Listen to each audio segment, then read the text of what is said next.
Hello and welcome to Gear for Music. I'm Laurie Caldwell and today we're here with David from Roland. Hello, good to be back. How's it going? Good, thanks. How are you? I'm great, man. Today we're looking at the Roland RD2000.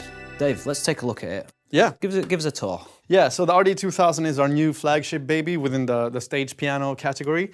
And we have some exciting new features on this compared to the little brother, so to speak, the RD800. Now, for instance, we have two sound engines on board. So we have the Supernatural sound engine, but also the V-Piano sound engine. So a lot of, very advanced modeling going on there. I can easily switch between, if you want to hear the difference, we can go to, we have some hotkeys here. So here's a Supernatural piano, which is also indicated on the display there. And I can press this one, and now we have the V-Piano sound engine. So two different types of modeling slash sampling. So yeah, twice the power really in the sound engine. And on top of that, we of course have 8 parts now as well. So instead of 4, we have 8 parts, so double the amount of parts, and in full control as well. So you can easily mute your parts on and off, do mixing with the levels and so on, and you can also do really super quick layering of sounds as well. Another thing, we also have the PHA50 Keybed on this one as well. So I think you felt this already. It's really nice to play. It's sort of medium weight. It's not too heavy. It's not too light. And the PHA50 is normally only found on our luxury piano. That's on the high-end pianos, the HPs and the Alexas. Exactly, yeah. So now we have that on the stage piano, which is nice. And it's also kind of the best of both worlds because we have a plastic core, which makes it really stable, but also we have a wooden sort of shell on the key. So you still have that authentic wooden feel, but you still have the stability of a plastic core. So that's a really nice thing about the keys as well. And also, still with all these new features, we have it's the same weight as the RD800, but yet still with an aluminum chassis. And lastly, there's also actually a built-in audio interface. Yeah. I assume that's what this channel 9 here is for. This is the 9th. Yeah, exactly. So we have the USB audio switch here, so you can easily control the level of your USB audio. And of course, you can send MIDI via these faders as well. So you can be in full control of your DAW project while you're actually playing. So yeah, very, very good for live use. Basically anything you can imagine there. So as I mentioned before, we now have 8 parts on this. The RD2000 is based on something called programs, and a program is essentially a performance. So that's a setting of up to 8 sounds, but it can also be a single sound. So anything can be done really. So if you go to just one-touch piano and choose a piano, then you can get a single piano, just the classic way, or a string, and so on. Nice. Yeah, but then you can also have programs that contain all kinds of channel information. So for instance, I can easily create layers here. Here are my switches again, so we can just layer a few things. So now we have a piano with a nice electronic pad as well. So we can easily switch and choose our sounds that way. But another and a lot faster way to choose your sounds and layer your sounds is to just hold a bunch of buttons together at the same time. So we can go piano, E-piano, string, and pad. And now we have a layer of all those things. And actually here you can hear our new RD1000 as well, which is, we have a modeled RD1000 here. This is the old Roland vintage piano. One. Yeah, so the...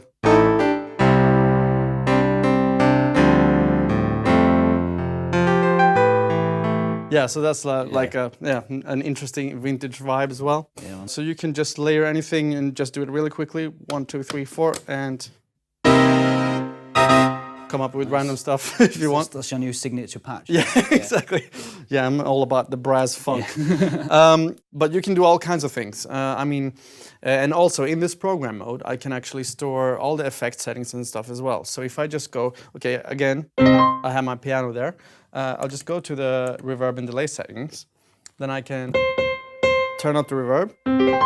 So we got a lot of reverb going on. Turn up the reverb time. And now we have sort of more church reverb there. And also we can control filters here as well. So if I just go to another section here, the controllers, and we have a little pad there again. can easily be in control of the filter. And now I can, of course, again, activate all the parts, and then we can save all that as one program. So all these modifications will be saved in that program. Yeah. And the interesting part here is we also have the external parts, and they are actually the green ones. And you can make any part green if you want to. I'll just hold Shift, press that, turn that green, and that will become just a MIDI part to send to your DAW. So in this case, I have a nice boys choir or something, female choir or something like that. That's coming from my Ableton actually. Right. So, and when I turn that off, it's not playing anymore. And I have another Ableton track. If I go to number 6, then I have an Ableton synth sound there. And again, you can layer them, so you're in full control of your MIDI parts. And also, you have these assignable controllers here. So if I go to my female choir vocal again, and I choose the assignable part here, then I can actually control the vowels of the pronunciation of the voices. So because that's what I assigned that part to do. And if I go to my synth part, I can control the brightness of the sound here with the same controller. So it depends on what I have assigned to those sounds individually. And then